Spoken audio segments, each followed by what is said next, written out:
मैंने नहीं, हार्दिक पांड्या भाई ने इस मुकाबले को जिताया है और जितना इस ट्रॉफी का हकदार मैं हूं उतने इस ट्रॉफी के हकदार हार्दिक पांड्या भी है। जी हां, सूर्य कुमार यादव, तिलक वर्मा,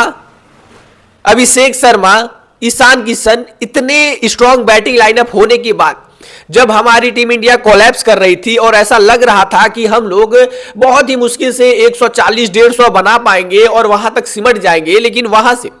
सूर्य कुमार यादव की एक चाल ने जो है वो इस मुकाबले में काम कर दिया। चाल वो था कि हार्दिक पांड्या से ऊपर भेजना शिवम दुबे को। नॉर्मली नंबर 5 पर हार्दिक पांड्या बल्लेबाजी करने आते हैं, लेकिन इस मुकाबले में शिवम दुबे को भेजा गया लेफ्ट एंड राइट हैंड का कॉम्बिनेशन बनाने के लिए। हालांकि शुरू के 10 गेंदों में ये जो नियम था, ये जो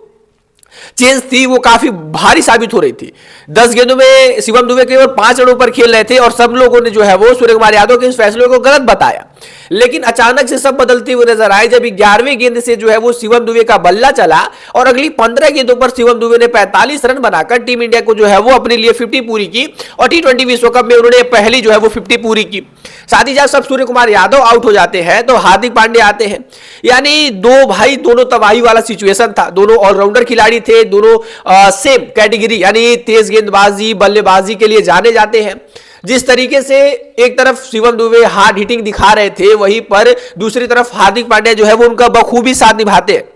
और हार्दिक पांड्या को क्यों कहा शिवम दुबे ने जो है वो कि प्लेयर ऑफ द मैच का अवार्ड हार्दिक भाई का है और जितना मैं इस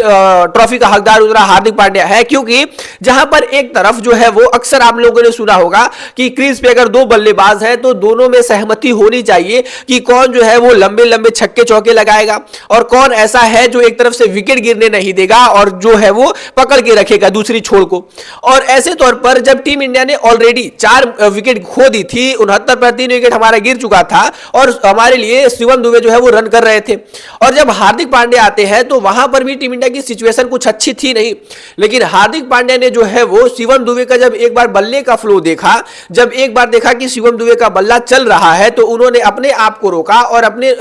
जिस तरीके से हम जानते हैं कि वो लंबे लंबे शॉट लगाने के लिए जाने जाते हैं और हार्दिक पांड्या इतना रुकते नहीं है।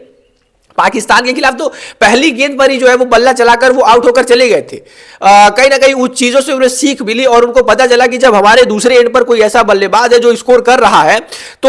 ऐसी कोई जल्दी करने की देरी ही नहीं है और कोई हमें जरूरत ही नहीं है।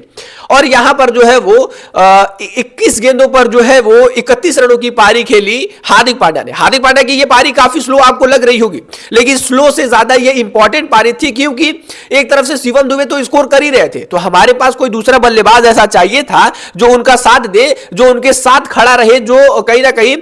उनको उतना मोटिवेट दे, उनका इंकरेज करे। और वही चीजें हार्दिक पांड्या ने की और इसी चीज का पोस्ट मैच प्रेजेंटेशन के दौरान शिवम दुबे ने बात भी किया। और साथ ही साथ मैं आपको बता दूं कि दोनों ने बल्ले से तो कमाल किया ही किया, लेकिन दोनों की गेंदबाजी भी काफी शानदार रही। दोनों की गेंदबाजी का मतलब हार्दिक पांड्या ने जहां 3 ओवर कराए और 1 विकेट छटका, तो वहीं पर अगर मैं बात करूं शिवम दुबे की, तो बंदे ने 3 ओवर कराकर 2 विकेट भी छटके और साथ ही साथ जितना उन्होंने बल्लेबाजी से सहयोग किया था उतना ही गेंदबाजी से सहयोग दिया और कल का टोटली मैच जो है वो अपने गेम से डोमिनेट बल्लेबाजी और गेंदबाजी से किया और आखिर में प्लेयर ऑफ द मैच का अवार्ड भी जीता। लेकिन अच्छे खिलाड़ी की पहचान यही होती है कि जब उन्हें प्लेयर ऑफ द मैच का अवार्ड या फिर कोई भी अवार्ड मिलता है तो वो उस अवार्ड के पीछे अपनी बड़ाइयां सिर्फ नहीं करते हैं, अपनी टीम की, अपनी मैनेजमेंट की, सभी को जो है वो बड़ाइयां करते हैं। और साथ ही साथ इस तरीके से हार्दिक पांड्या की बड़ाइयां करते हुए हमें शिवम दुबे नजर आए कि किस तरीके से वो मदद करते हैं उनकी, ना सिर्फ गेम के दौरान बल्कि प्रैक्टिस के दौरान भी। तो ये सारी चीजें सुनकर काफी अच्छी लगती है कि बॉन्डिंग जो है वो काफी स्ट्रांग है टीम इंडिया की प्लेयरों का। और अगर हमें वर्ल्ड कप जीतना है